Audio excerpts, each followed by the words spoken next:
Well, summer vacation time means travel time, and most of us bring food along with us on our trips. But the road to food safety isn't always a smooth one. It can be a little bumpy sometimes. Here with some helpful safety tips, we've got Christopher Carnright, a registered dietitian at UConn Health Center. Christopher, thanks for joining me. Hi, thank you for having me. Let's start off by talking about the cooler. You want to pack it, and you're saying you want to pack it full as opposed to partially.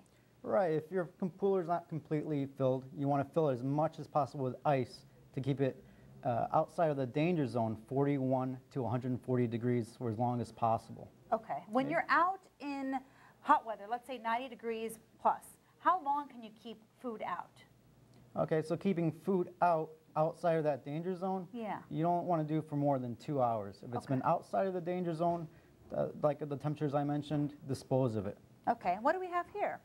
Okay, so for frozen meats, you want to pack them frozen so they stay as cold as possible for as long as possible.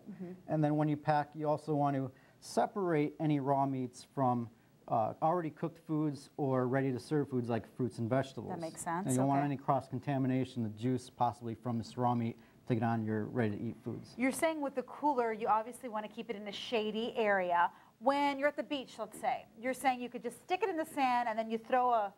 Sure, throw a light-colored blanket on top. Light-colored. Keep the sun off and keep it, again, outside of that danger zone where the bacteria can proliferate. Okay, what else do we have here?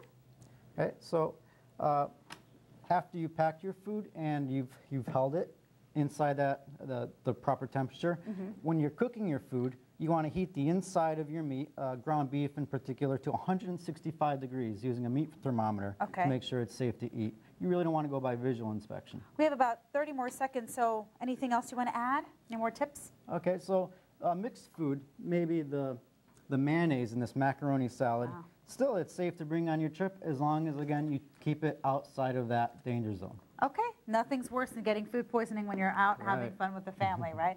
Okay, thank you so much for coming in. Brad, back to you. All right, thanks.